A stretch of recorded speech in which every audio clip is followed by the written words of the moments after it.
ಬೇಸಿಗೆ ಶಿಬಿರದ ಸಮಾರೋಪ ಸಮಾರಂಭದಲ್ಲಿ ಮಯೂರ್ ಅವರ ಗಾಯನದ ಸಂಭ್ರಮ. ಮಕ್ಕಳ ಮನಗೆದ್ದ ಮೃಗಾಲಯದ ಹಾಡು.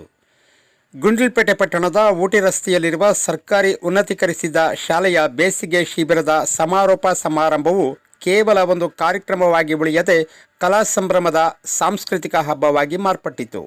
ಈ ಸಂಭ್ರಮದ ಕೇಂದ್ರ ಬಿಂದುಗಳಾಗಿದ್ದವರು ನಾಡಿನ ಸುಪ್ರಸಿದ್ಧ ಗಾಯಕರು ಹಾಗೂ ರಾಷ್ಟ್ರ ಮಟ್ಟದ ಬೆಳಕು ರಾಜ್ಯೋತ್ಸವ ಪ್ರಶಸ್ತಿ ಪುರಸ್ಕೃತರು ಆದಂತಹ ಶ್ರೀಯುತ ಮಯೂರ್ ಅವರು.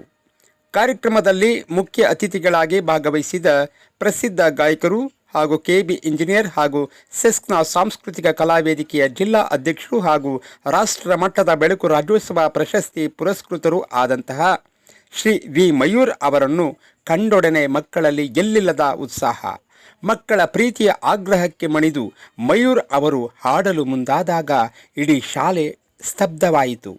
ಅವರ ಹಾಡಿನ ಮೃಗಾಲಯ ಚಿತ್ರದ ಗೀತೆಯನ್ನು ಮಕ್ಕಳು ಅಕ್ಷರಶಃ ಮಂತ್ರಮುಗ್ಧರನ್ನಾಗಿಸಿತು.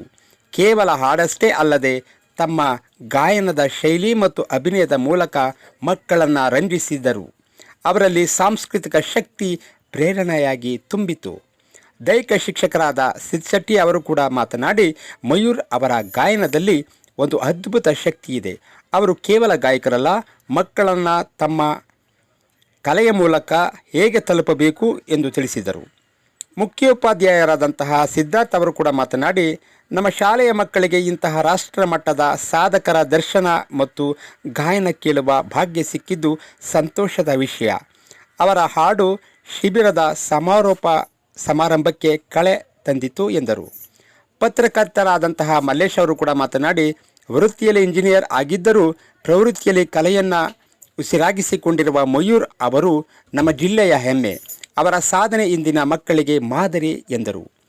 ನೃತ್ಯ ನಿರ್ದೇಶಕರಾದ ಮೋಹನ್ ಕುಮಾರ್ ಅವರು ಕೂಡ ಮಾತನಾಡಿ, ಹಾಗೂ ಅವರ ನೇತೃತ್ವದಲ್ಲಿ ನಡೆದ ಈ ಶಿಬಿರದಲ್ಲಿ ಮಯೂರ್ ಅವರ ಹಾಡು ಕಾರ್ಯಕ್ರಮದ ಮೌಲ್ಯವನ್ನು ಹೆಚ್ಚಿಸಿತು ಎಂದರು. ಈ ಶಿಬಿರದಲ್ಲಿ ಬೇಸಿಗೆ ರಜೆಯ ಕೊನೆಯ ದಿನವನ್ನು ಮಯೂರ್ ಅವರ ಹಾಡಿನೊಂದಿಗೆ ಕಳೆದಿದ್ದು ಜೀವನದ ಮರೆಯಲಾಗದ ಕ್ಷಣವೆಂದು ಬಣ್ಣಿಸಿದರು. ಮಯೂರ್ ಅವರು ಹಾಡುವಾಗ ಮಕ್ಕಳು ಸಂಭ್ರಮದಿಂದ ಹೆಜ್ಜೆ ಹಾಕಿದ್ದು ವಿಶೇಷವಾಗಿತ್ತು. ಸಾರ್ವಜನಿಕರು ಮತ್ತು ಪೋಷಕರು ಮಯೂರ್ ಅವರ ವಿನಯವಂತಿಕೆ ಮತ್ತು ಕಲಾ ನೈಪುಣ್ಯತೆಯನ್ನು ಮನಸಾರೆ ಕೊಂಡಾಡಿದರು. ಹಾಗೆ ವಿಡಿಯೋನ ಲೈಕ್ ಮಾಡಿ, ಶೇರ್ ಮಾಡಿ, ಕಮೆಂಟ್ ಮಾಡಿ ಸ್ನೇಹಿತರೆ. ಹಾಗೆ ಗಡಿನಾಡು MRG ನ್ಯೂಸ್ ಚಾನಲ್ನ ಸಬ್ಸ್ಕ್ರೈಬ್ ಮಾಡೋದನ್ನು ಮರಿಬೇಡಿ ಸ್ನೇಹಿತರೆ. ಧನ್ಯವಾದಗಳು.